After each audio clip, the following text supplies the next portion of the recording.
कैसन कैसन ने गाय हमारा के बोली अब के डिप्रेशन में आ गया गाय भगवान कैसन कैसन दिन देखाए हमारा के बोली अब के तना दबाए पवन माचा मिले रौरा हमारा बाराबादी में हमारा बाराबादी में। हेलो हेलो हेलो, जो भी बाराती भाई लोग खाना नहीं खाए हैं कृपया द्वार पे जाके खाना खा ले।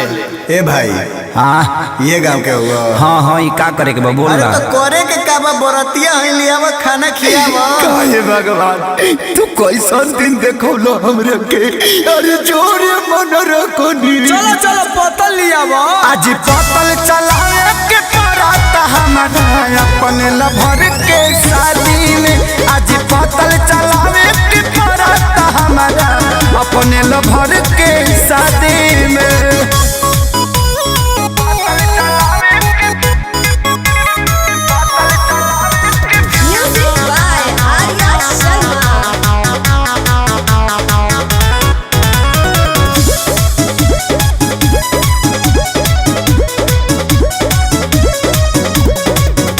बने वाला रहनी हाँ जवाना कसैया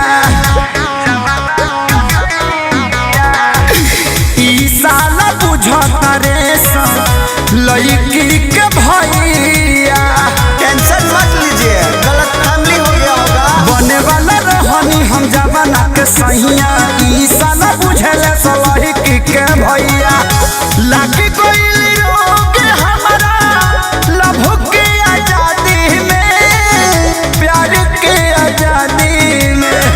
का भाई हमरा पतल में के पूरी खत्म हो गइल बा तारा लौकत नहीं खे। लौकता जौन देर तौन खइब। अरे तनी पानी वाला के भेजा भाई, पुलाव दो तनी एने पुलाव दो। पुलाव पुलाव पुलाव पुलाव ए भाई दूगो पूरी दो एने। 3 कोड़िए सिंखला खइब।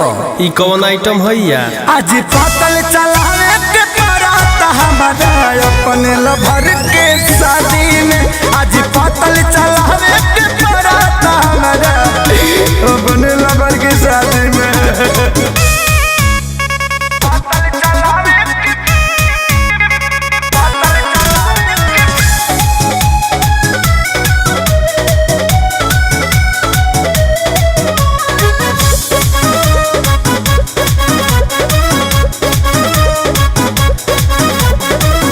यादो राज खेसारी भान अकेले जिली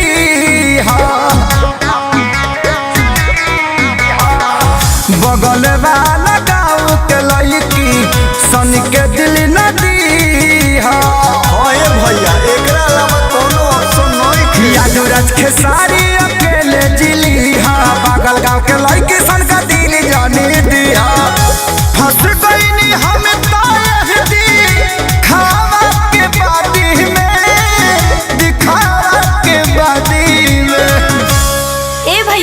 थोड़ा आइए ना इधर, काम है, आइए ना। ए भाई तारा के बोला कि जाना नहीं भैया मैं आपको ही बुला रही हूँ। हमरा के? हाँ का भगवान अब कतना बुरा दिन ले जाइबा हमार बता दी। आज पतल चलावे के पराता हमारा अपने लबर के साथ में।